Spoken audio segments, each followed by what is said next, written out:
Welcome to 15 Minutes with Dad, the show where we connect, support, and empower fathers to be the backbone their families need. I'm your host, Lyric Williams, and every story, every lesson I share here is rooted in my journey as a dad and the powerful tools found in my book, Man Up From Our Trauma to Being Impactful Fathers.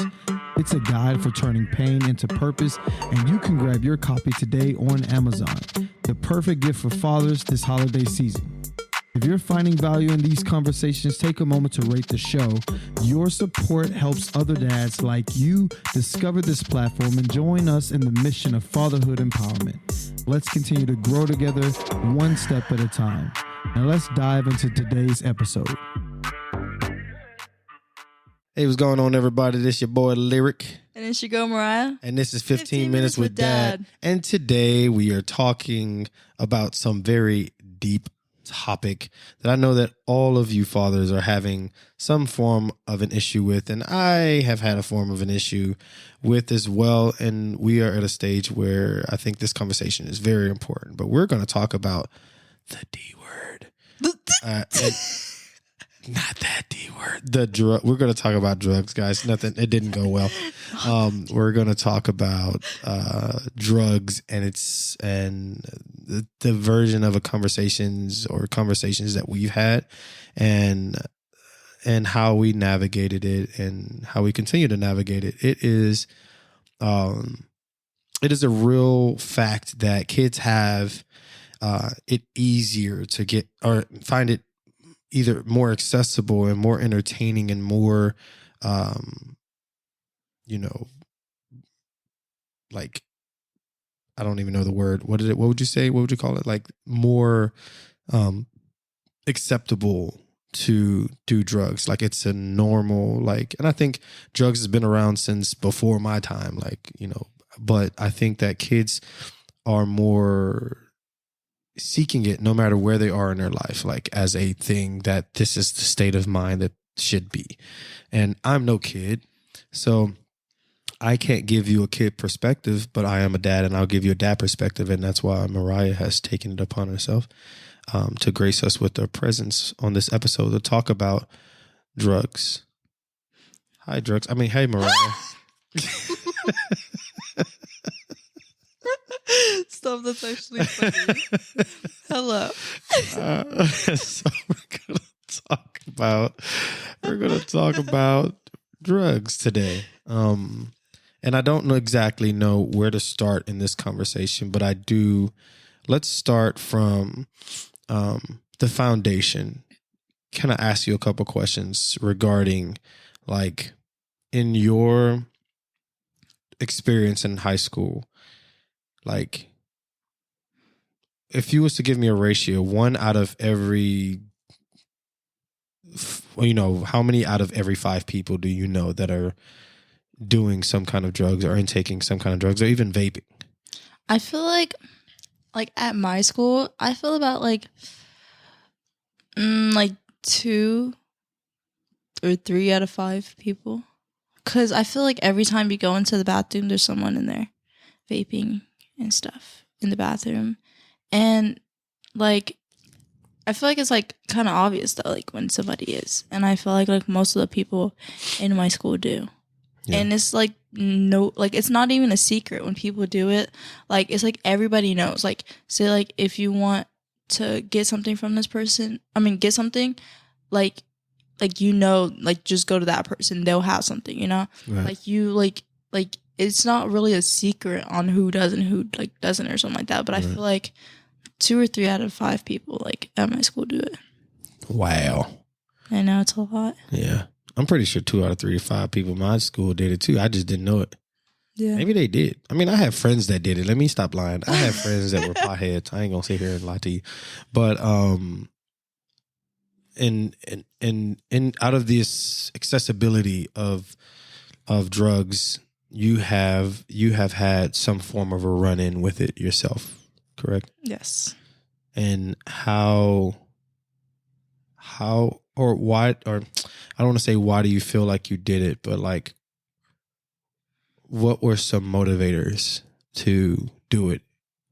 I think it was I seen a lot of people doing it, and then I was I'm the type of person who's curious about everything and want to try everything. So like I feel like that's kind of what it started from, was like, oh, I just want to try it. And after that, it was kind of like most of my friends did it. So like I was like, well, like it's okay if I were to do it. And like I didn't want to like be like that person who, like, I didn't want to be that, what is it, like the goody two shoes type of person. Yeah. And I feel like, yeah. You don't want to be singled out as like, oh, you're too good to do this. Yeah. You're too good to do this. That's how they sound. That is how they sound. I figured it. I knew it. Exactly how they sound. That's dad intuition. We know how people sound. No,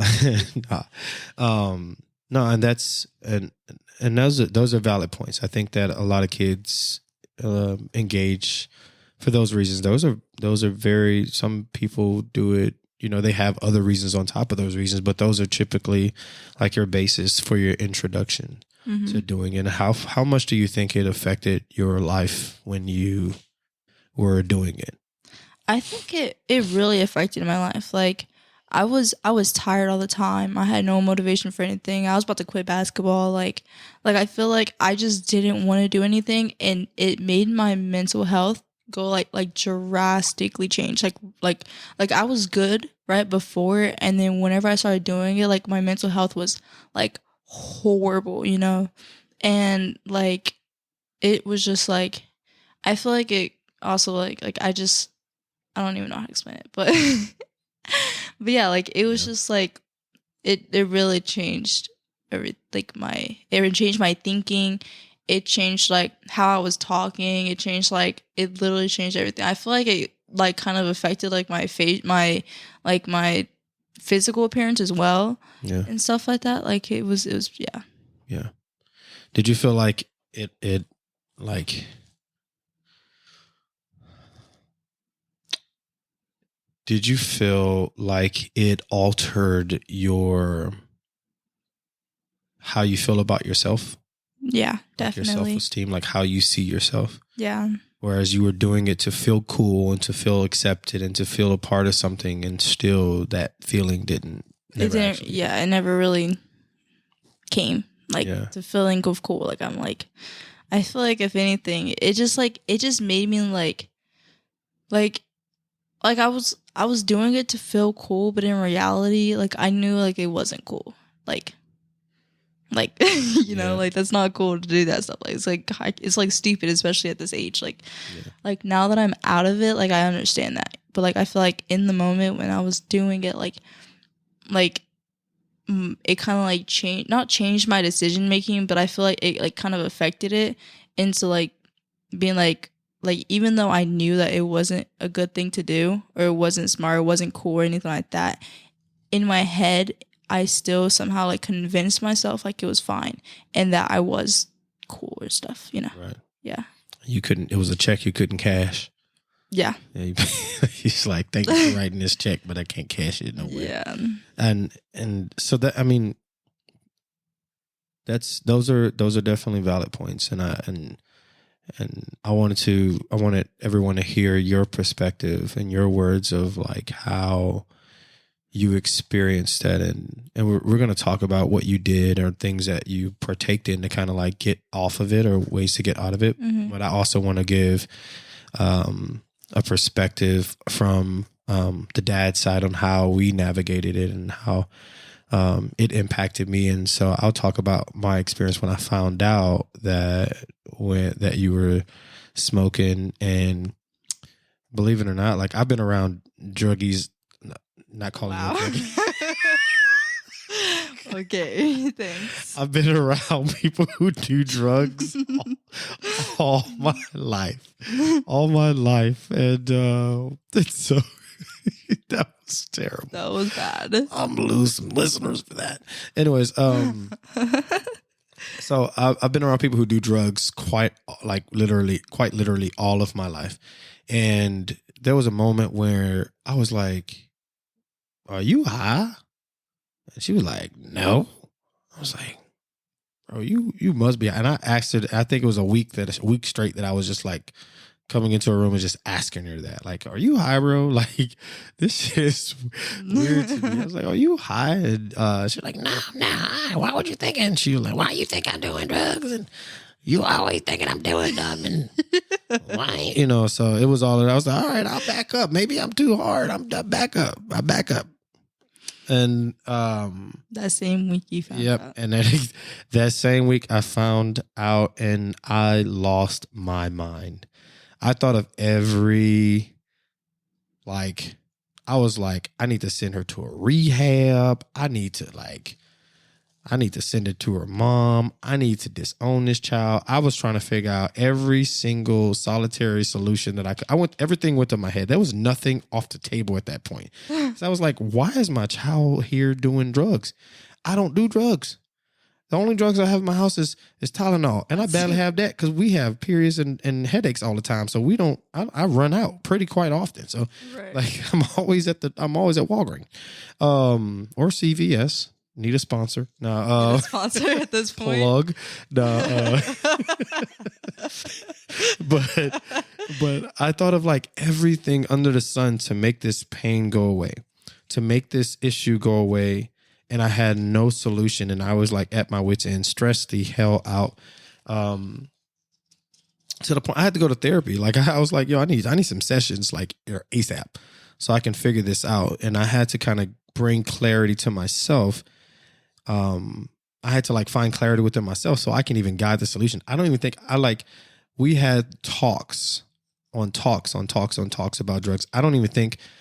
I would say I don't think you need to talk to your child as much as I talk to Mariah, but I was getting stuff off of my head. I was getting thoughts off of my head every like hour or so. I had something else to say. So I was like, hey, come down here. I need to talk to you.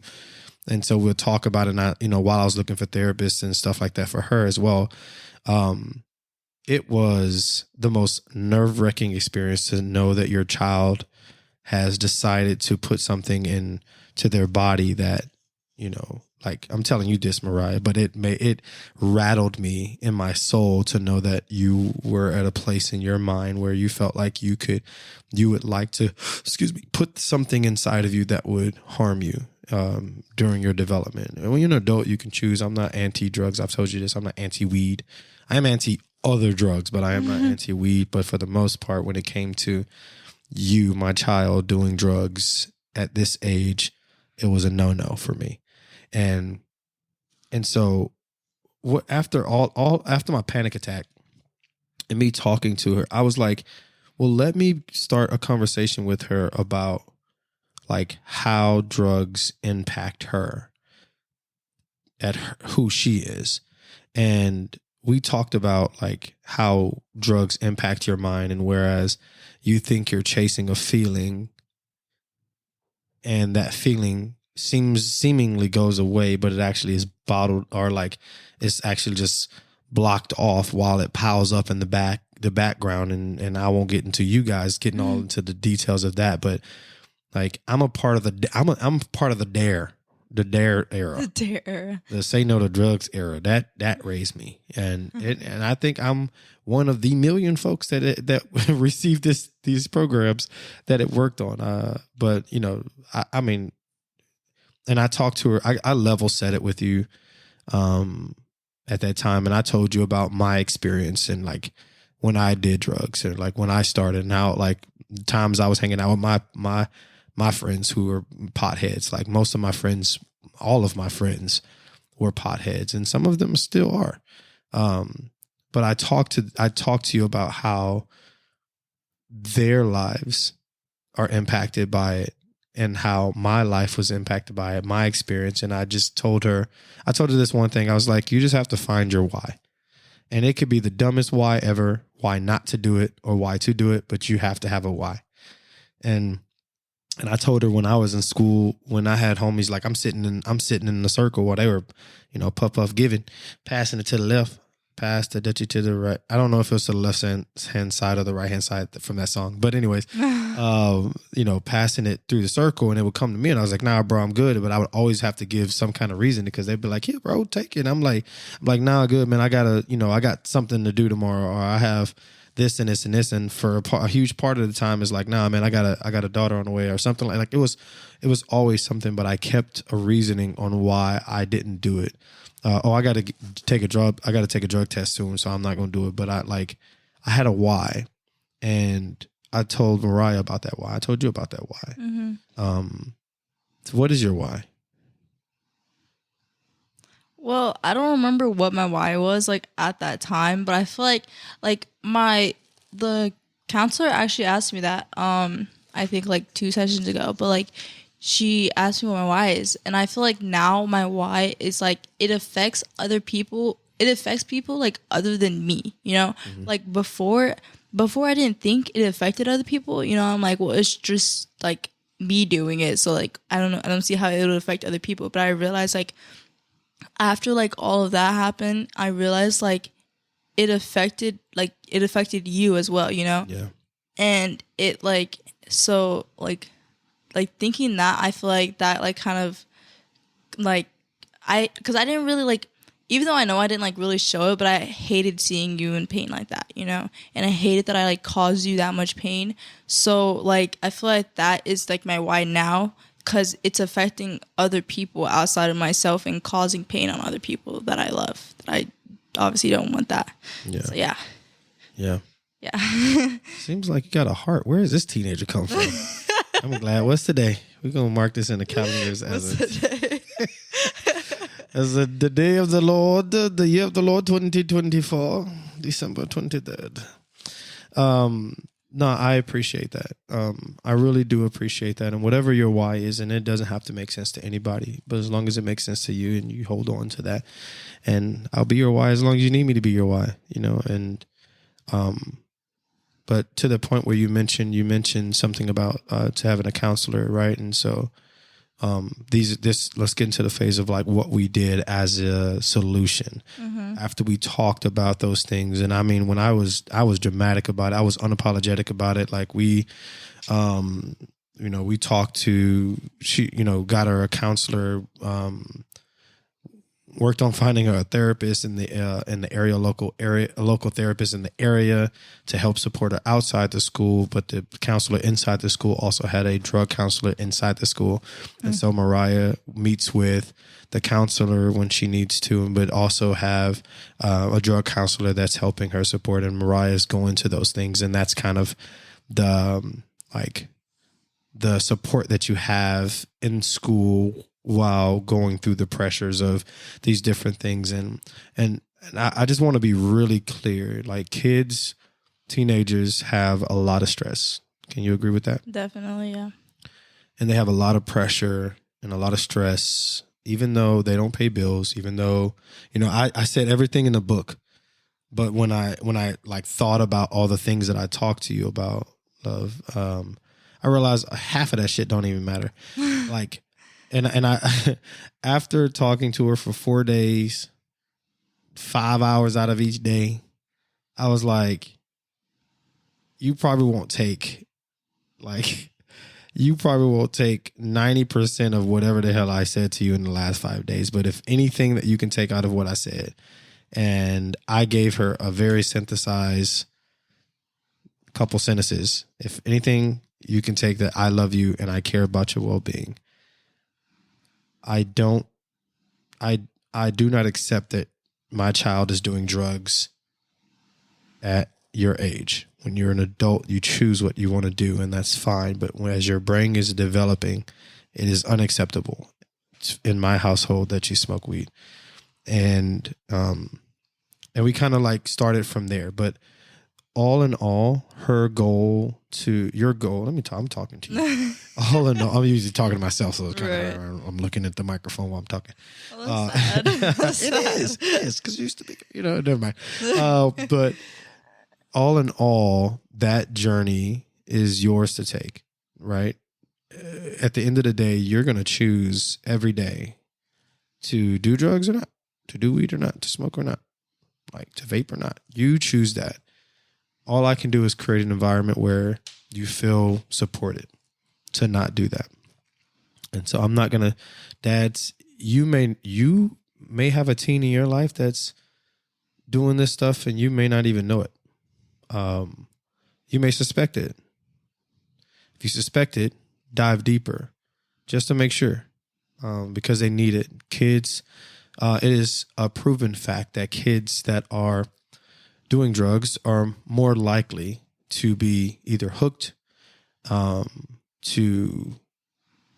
be less successful. Not I don't want to call it less successful, but less caring about the end game or the end goal or the future, due to their brain still in development during the time that they're doing drugs. It is not okay for teens to do drugs, and I'm a firm believer.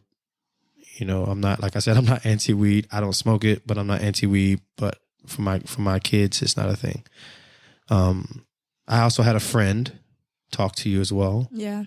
And she also we grew up together. A friend of mine, Vanessa, Vani. What's up? Shout out to Vani. Shout out to Bonnie. Shout out. How do I get it? What do I got?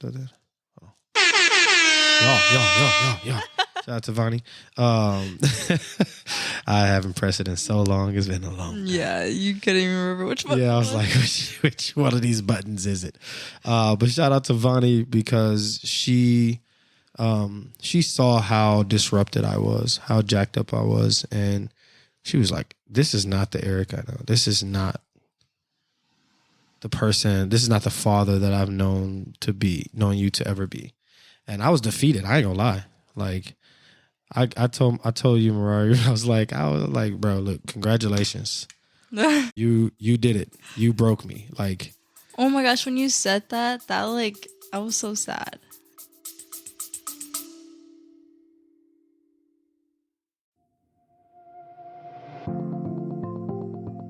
Hey, what's going on to all my dads out there? A quick pause on our fantastic journey today to share something special with you. If you've been enjoying the insight, stories, and dad wisdom we dive into every episode, then you're going to love this. I've poured my heart, soul, and a whole lot of dad experience into my book, Man Up, From Our Trauma to Being Impactful Fathers. It's not just a book. It's a self-help guide. It's a companion for every dad out there looking to strengthen their bond with their kids, navigate the challenges of trauma, fatherhood, and discover new ways to find joy in the most ordinary moments. Inside, you will find stories, anecdotes about my life, practical advice, and those light bulb moments that you'll have to say, aha, so I'm not the only one. Whether you're a new dad, feeling a bit overwhelmed, or seasoned pro looking for fresh perspectives, Man Up, From Our Trauma to Being Impactful Fathers is your go-to guide for all things fatherhood. And because you are a valued listener of 15 Minutes with Dad, I've got a special offer just for you. Head over to 15minuteswithdad.com/manup and use the promo code DAD15 at checkout for an exclusive listener discount.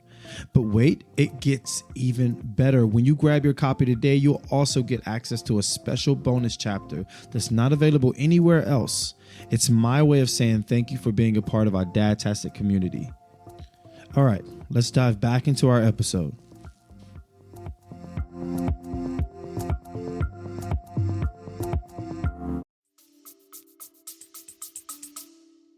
it's a real deal. Like some dads, even like myself, we can take anything from the world, but like for my baby girl to like, we're fragile.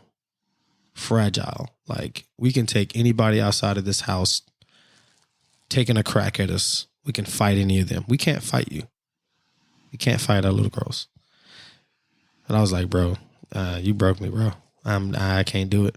I had to reset. I had to refigure out my life at that point. And I think some of you dads are like that. But we love our kids. And the thing that I did personally, and it was like I had to separate my feelings from your development. Right? Like everything about you, everything I've poured into you over these years, I was attached to. Because I'm like, oh my God, I'm doing this and this is going to, give her this and this is going to, I'm thinking of it as like this little Frankenstein. Now you're alive, and you have your own mind and you're navigating that. And I've spent so much time building into you, trying to make you this strong, independent, smart, unfuckwithable, young lady to grow up into. Mm-hmm. at the same time, you are actually pouring into your development now. Yeah. And so I have to take your pouring into your own development account. And I'm not used to sharing you with anyone, like now I'm sharing you with your own mind. And so that's how I see it. Yeah. So I had to kind of detach how I feel. I had to detach my feelings from your development, which isn't a bad thing. I think it's a healthy thing. Because some dads, we are overbearing all the way into you're an adult and like we'll be, being selfish and be like, I ain't fucking with you because now you acting like this. Your mama must taught you how to do this. And like, like a lot of us kind of do those things, but I've detached myself from how you feel so that I can focus on you better.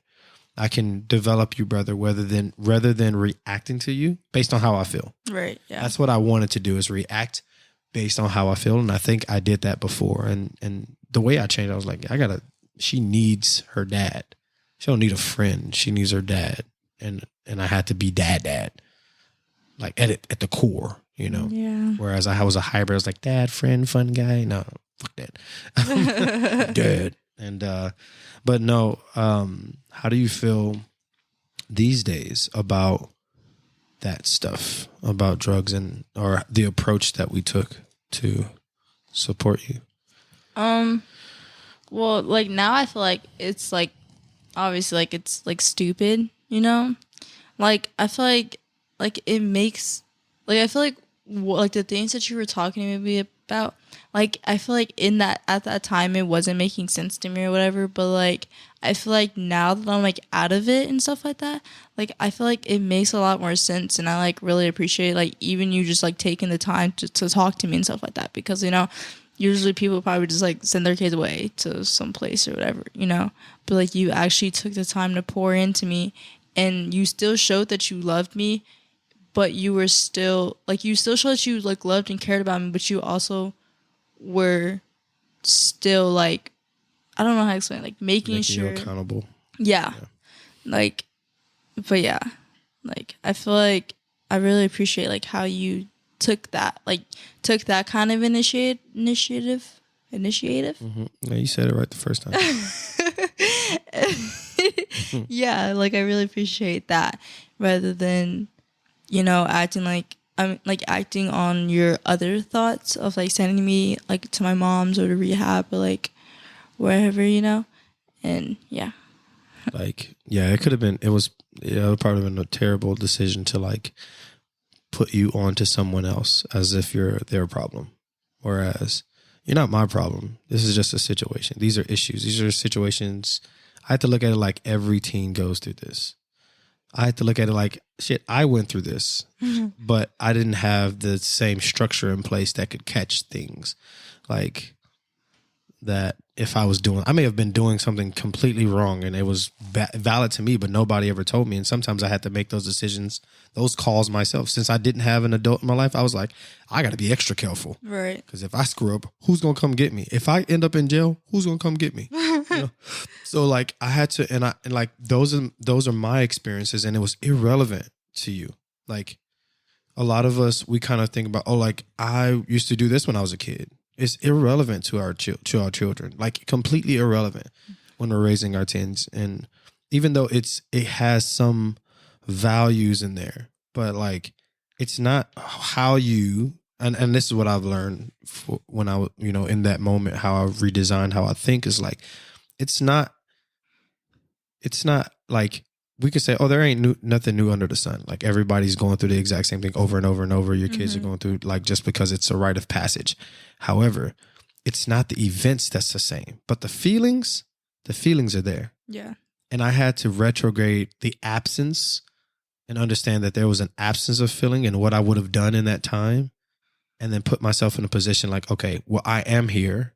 How do I react? Because my grandma would have kicked me out the house.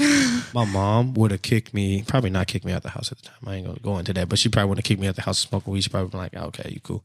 But, but for the most part, I would have been kicked out. Like I was always threatened to be kicked out. And so like, I wanted to try something different. And I'm glad that we did. I felt, and like I've talked to a group of dads that feel like they're having a hard time with their teenagers, not like about the details, but I expressed to them that, you know, like I'm going through those things very freshly. And I feel like I'm on the other side of a mountain of it, still navigating it with care. But at the same time, I think that it made our relationship better because I was able to see you for who you are and raise you for how you are and who you are and your mind that you have. Whatever reasons you had valid, I had to start from there instead of starting from how I think you think or how I think you feel. And that was the trick. Yeah. The trade. And so I appreciate all the work you've put in. And I really thank you for being vulnerable and having this conversation because it's not easy to have this kind of conversation because people listen to this podcast. Yeah. And, you know, we started this when you were what, like 4, 5, 6, 7, 8, 9, multiple times. Multiple times when you, but we, you know, we have a lot of episodes when you were just 5 and 6 and here we are talking about drugs. Right. So like, I appreciate you taking the time to be vulnerable and being bold enough to have this conversation. I love that you were outspoken in this episode and really contributive. Thank you. You used to not talk a lot in this episode. I don't know what happened. Now you know. I know. Now you talk I was actually thinking about that too. Yeah, like yeah. I'm like finding words because before I'd be like, I don't know words. You're right. Like I feel like now, like I actually talk a lot more. Like I don't know. It's weird. Yeah, maybe you're a podcast host. Maybe you want to come back and join us. Maybe a little more often. Yes, possibly. Yeah, possibly talk a little more with that. A little more 15 minutes. No, but anyways, thank you guys for joining us. This is another episode of 15 Minutes with Dad. If you found love and joy into this episode, please share it with your friend. Take it to, share it with family members or even share it with your teen if you want them to hear Mariah's perspective in regards to drugs. And for dads, I would urge you for these next, whatever you do after this episode, one thing that you have to do is first detach your emotions from their growth, to start from where their thoughts and feelings are and not from where your own.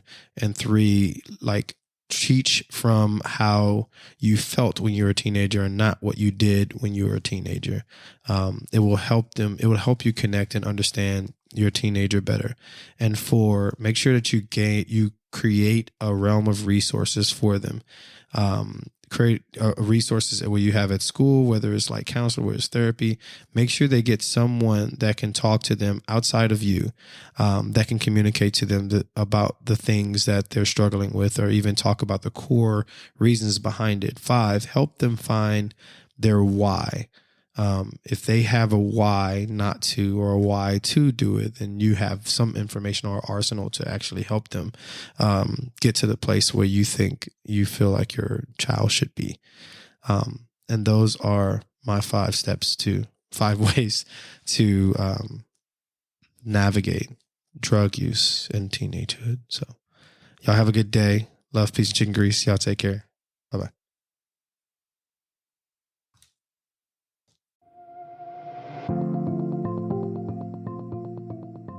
And just like that, we've hit an end of another epic journey here at 15 Minutes with Dad. I'm your host, Lyric, and I am thrilled to have shared this time with you. But guess what? The conversation is far from over.